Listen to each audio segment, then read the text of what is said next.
বর্তমানে ফেসবুকে যে ইনকামটা দিচ্ছে তা দিয়ে এক কাপ কফির বিলও আপনি শোধ করতে পারবেন না।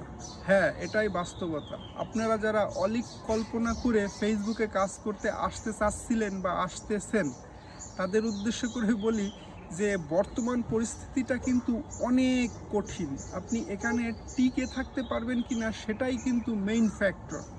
যারা অলরেডি উপরে উঠে গিয়েছে, অর্থাৎ প্রচুর প্রচুর ফলোয়ারের মালিক বা মিলিয়ন মিলিয়ন ফলোয়ারের মালিক, তাদের ক্ষেত্রে প্রেক্ষাপটটা ডিফারেন্ট। বাট আপনি যদি নতুন ইউজার হয়ে থাকেন আর আপনি অনেক ইচ্ছা নিয়ে এখানে আসতে চাচ্ছেন, আর আমাদের কিছু বড় কন্টেন্ট ক্রিয়েটারদের অতি রঞ্জিত কথায় আপনি উৎসাহ বোধ করে এখানে কাজ শুরু করতে চাচ্ছেন, সেক্ষেত্রে এই ভিডিওটা আপনার জন্য। সো প্রথমে বলে রাখি যে বর্তমানে যারা নতুন ইউজার তারা বেশি হতাশ।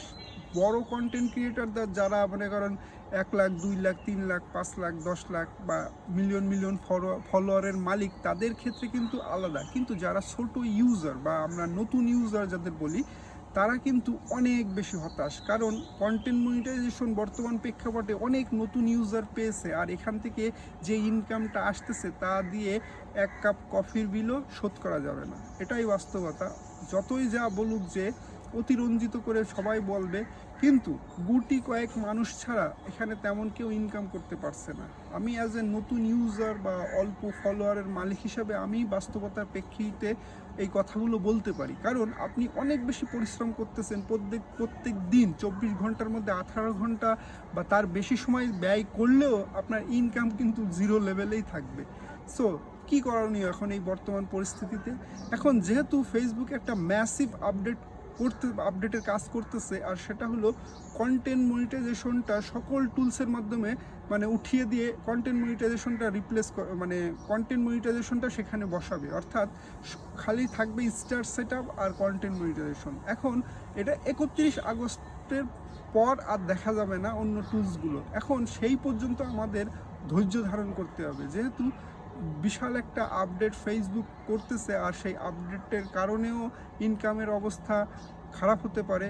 বর্তমানে বড় বড় যারা কন্টেন্ট ক্রিয়েটর তাদের কথা আমি বলবো না, যারা ছোট বা নতুন ইউজার তাদের কথাই বলবো। কারণ সকলেই মানে রিচ দেখতেছে লাল, এঙ্গেজমেন্ট দেখতেছে লাল, ফলোয়ারের অবস্থাও খারাপ, আবার যেই হাই কোয়ালিটি কন্টেন্ট তারা কষ্ট করে তৈরি করতেছে সেটাও লাল, কোনোটাই ভিউ হচ্ছে না। সো করণীয় আসলে কি? তারা যে উৎসাহ নিয়ে কাজ করতে এসেছিল, সকল উৎসাহ কিন্তু ম্লান হয়ে যাচ্ছে। কিছুতেই কোনো কিছু কাজ হচ্ছে না। বর্তমান প্রেক্ষাপটে এই পরিস্থিতিতে তারা মানে কি করবে, হতাশ হয়ে যাচ্ছে। সো আমি বলবো আপনারা হতাশ হবেন না, আপনারা কাজ চালাই যান, আর অতি এক্সপেকটেশন লেভেলটা যেই করেছিলেন সেটাকে ডাউন করে রাখুন। আপনারা ধরুন প্রফেশনাল মুড অন করার আগে যেইভাবে ফেসবুকটা ইউজ করতেন ঠিক সেইভাবেই ইউজ করেন, এক্সপেকটেশন জিরো করেন। 100% এখান থেকে হতাশ হবেন না। কারণ আপনি মনে করছিলেন যে আমি কন্টেন্ট মনিটাইজেশন পাবো, এখান থেকে অন্যদের মতো আপনি হাজার হাজার লক্ষ লক্ষ টাকা ইনকাম করব, এই এক্সপেকটেশন লেভেলটা কিন্তু এখন আপনার কাছে খুবই খারাপ অবস্থায় রয়েছে, যার কারণে আপনি হতাশ হচ্ছেন। সো আমি প্রথমেই বলবো যে আপনি হতাশ হওয়ার কোনো প্রয়োজন নেই। আপনি কাজ চালাই যান।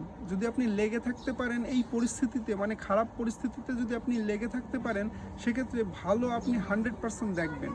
সবসময় তো ফেসবুকের এই অবস্থা থাকবে না। আশা করা যায় আগামী কয়েক মাসের মধ্যে এই পরিস্থিতিটা ডেভেলপ হবে। সো আমরাও আশায় রয়েছি, আপনারাও আশায় থাকেন। আমি বলবো যে টোটালি ধৈর্য ধারণ করে কাজ করতে থাকুন, হতাশ হওয়ার কোনো কারণ নেই। আপনি যতটুকু সম্ভব সময় ব্যয় করুন, এখানে অতিরিক্ত সময় ব্যয় করে আপনার শরীর, মন, ব্রেইন কিছুই নষ্ট করার কোনো প্রয়োজন নেই। আপনি জাস্ট ধারাবাহিকতা বজায় রাখুন। আপনি কাজ না ছেড়ে দিয়ে একটা ধারাবাহিকতা বজায় রাখুন। আপনার কন্টেন্টগুলো নিয়মিত আপলোড করতে থাকুন, ভিউ হোক বা না হোক, অডিয়েন্স দেখুক বা না দেখুক, আপনার রিচ, এঙ্গেজমেন্ট, ফলোয়ার নিয়ে কোনো টেনশন করার কোনো প্রয়োজন নেই। কারণ এটা বর্তমানে সকলেরই একই অবস্থা, ইনকামেরও সকলেরই একই অবস্থা। কারণ আমি যে ইনকাম করতেছি আপনি ইনকাম করতেছেন না, এটা ব্যাপারটা নয়, সকলেরই একই অবস্থা। বড় কন্টেন্ট ক্রিয়েটর যারা মাসে হয়তো বা 50 লাখ ইনকাম করতো, তারা এখন 5 লাখ ইনকাম করতেছে। তাহলে আপনার ক্ষেত্রে কেমন হতে পারে, এটা আপনার ভাবা উচিত। সো ধৈর্য ধারণ করে লেগে থাকুন। 100% এই সমস্যা থেকে আপনারা আজ না হোক কাল উত্তোলন ঠিকই করতে পারবেন। সো আজকের ভিডিওটা এই পর্যন্তই। ধন্যবাদ সবাইকে।